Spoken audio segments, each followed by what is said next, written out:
اکیلا رہ گیا حسین کو میں کسی کی تو فرمایا کرتے تھے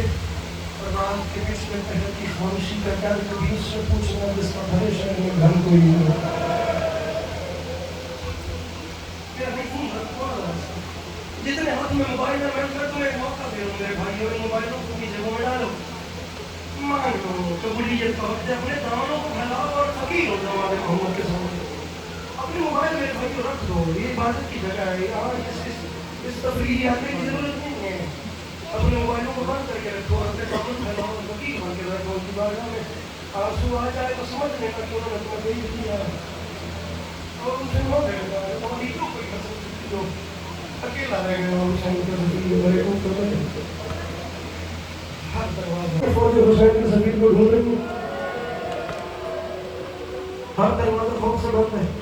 مسلم نے جواب نہیں دیا حسین نے ہاتھ سے پانی کا اشارہ کیا پوریا گھر میں نہیں پیالے میں پانی نہیں حسین کی زمین میں پانی دیا پانی پی کے فرما دیا اور سوال کیا یہ بار بار پوچھتی وہ اپنے گھر کیوں نہیں جاتا تجھے نہیں پتا فوج حسین کے سفیر کو ڈھونڈ رہی ہے نظریں اٹھا کے آنکھوں میں آنکھ ڈال کے فرماتے ہیں جس حسین کے سفیر کو ڈھونڈ رہی ہیں وہ مسلم میں ہوں آرام سے میں نے کہہ دیا نا آرام سے تم نے سکی ماں بہنوں کی چیزیں تو دیکھو میرے بھائیوں تڑپ گئی سانسیں لے کر پاؤں تک بڑھیا پیالہ زمین پہ جا گرا کانپتے ہوئے ہاتھ باندھ کے کہتی ہے جتنی دیر بیٹھا ہے معافی چاہتی ہوں فاطمہ زہرا سے میری شکایت نہ کرنا مجھے جی کرنا مجھے اندازہ ہی نہیں تھا حسین کا سفیر میرا مہمان ہے اپنے گھر لے کر آئی میں بڑے آرام سے چل رہا ہوں میں پچھلے سال بھی شہادت نہیں پڑھ سکا میرا دل ہے کہ میں پھر تمہید کر لوں اور میں شہادت کی آخری بات بھی نہیں نہیں صرف کروں مخبری کی وجہ سے نہ سوئی سب باہر فوجیں آ گئی جب ضعیفہ کو پتہ چلا نا کہ اسے گھر کے باہر فوجیں آ گئی ہیں سفیر نے تلوار نکالی گھر سے باہر جانے کا ارادہ کیا ضعیفہ سامنے آ گئی جبکہ میری زندگی میں جب تمہارا گیا میں فاطمہ زہرا کو کیا جتنی دیر میں زندہ ہوں میرے گھر میں رہ کے جب مر جاؤں پھر باہر چلے جانا میری اتنی منت ہے جتنی دیر میری سانسیں چل رہی ہیں نا میرے بھائیوں جس کے گھر ماں بہن کے بیٹی کا رشتہ ہے میں دیکھنا چاہتا ہوں اس کی ہائے کیسے نہیں نکلتی ضعیفہ تھی مومنہ تھی سر پہ ہاتھ رکھ کے فرماتے ہیں مومنہ تو ضعیفہ ہے تو مومنہ ہے لیکن میرا دشمن کمینہ ہے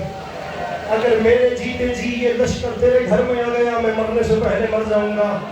جناب مسلم میں پوچھتا ہوں آج ضعیفہ کے گھر میں دشمن کا لشکر برداشت نہیں ایک بار وہ منظر تو دیکھو جب شمر نیزے سمیت زینب کے خیمے میں ماتم اپنے ہاتھوں کو آزاد کرو میرے بھائیوں سینے پیارے نہ کرو یار زندگی کا پتہ جو کوئی نہیں کم سے کم ایک آنسو تو تارے آ جائے نا جی کرا مالک بھی شمدی جنگی جلال فرمانے مالک زبان کلامی وزیقہ سیدھا جان فرمانے میں مرنے سے پہلے مر جاؤں گا علامہ ناصر شہید کو پڑھو جنت ہے خدا کی قسم کربلا ہے کہ جتنے کھڑے ہیں میں نہیں چاہتا کوئی بھی خالی جائے یہ میری ماں بہنیں کس دم میں روئی اپنے دامن ذرا پھیلاؤ ایک دم کے لیے اب کہہ رہا ہوں وہ دعا مانگو جو پوری نہیں ہوئی آپ نے وقت گزارا نا شہید کے ساتھ آپ جانتے ہیں نا کہ وہ کس حساب کے اور کس نظام کے لوگ تھے میں کہتا ہوں آج کی پوری رات رونے کے لیے یہ جملہ کافی ہے میں نے اپنے کانوں سے مجلس میں بیٹھ کے شہید سے یہ فکر سنا تھا فرما گئے تھے بندہ کوئی پردیس میں دشمنوں کے حلقے میں گر جائے اور اس پہ دشمن حملہ کر دیں تو جب اسے زخم پہنچتا ہے اسے اپنے رشتہ دار بڑی یاد آتے ہیں فرماتے ہیں جس وقت مسلم کے بائیں شانے پہ پہلی ضرب لگی زخم پہ ہاتھ رکھ کے مسلم نے اتنا کہا مار لو لیکن اگر آج میرا غازی ہوا آج اگر میرا اکبر ہوتا تو آج جی کرا میں بالکل قریب آ گیا میں شہادت کے بالکل قریب آ گیا آج میرا مولا حسین ہوتا ہاتھوں میں رسی پیروں میں رسی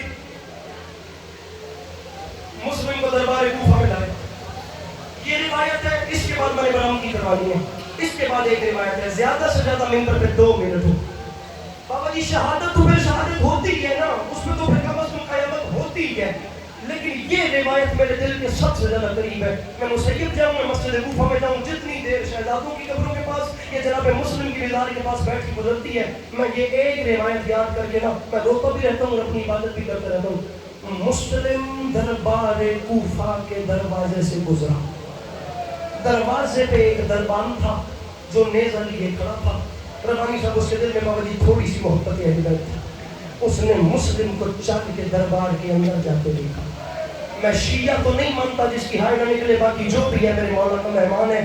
اسی دربان میں, اسی دربار میں, اسی دروازے پہ ٹھیک 1 مہینے کے بعد پھر سجاد کو جاتے. بڑا بد نصیب ہے وہ بندہ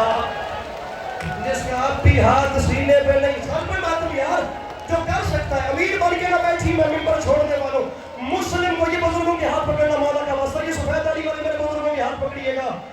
خدا کرے اولاد کی خوشیاں دیکھیں آپ. جس نے مسلم کو جاتے دیکھ لیا تھا, سجاد کو دیکھ کے تاریخ کے لیے اس نے رہا نہیں گیا.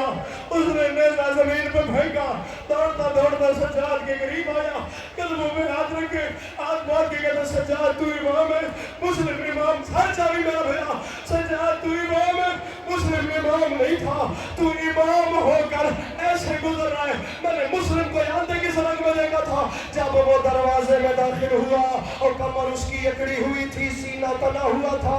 آنکھوں میں جلال تھا, کسی کو دھکا دیتا تھا, کسی کو چھڑک دیتا تھا. سجاد تو امام ہو کے گردن کو جھکائے ہوئے آنکھوں کو بند کر کے کیوں چل رہا ہے؟ چیخ نکلی غیرت کے پروردگار کی, رو کے فرماتے دروغہ تو نے انصاف نہیں کیا.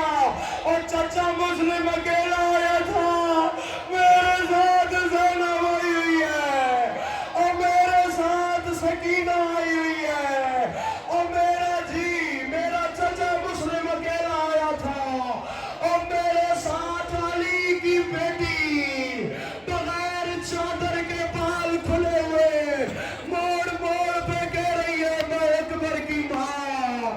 اور میں عباس کی بہن, اور میں علی کی بیٹی. وہ تابوت آ گیا حسین کے سفیر کا, تابوت آ گئے ان شہزادوں کے جن کی ماں انہیں ڈھونڈتے ڈھونڈتے شام سے لاہور آ گئی ہے. اور میرے بھائیوں جب بھی حرم پہ جایا کرو کہا کرو لاہور کی ملکہ ہمارے برقع حاضر, اور لاہور کی ملکہ ہمارے پردے حاضر, اور لاہور کی ملکہ ہمارے بچے.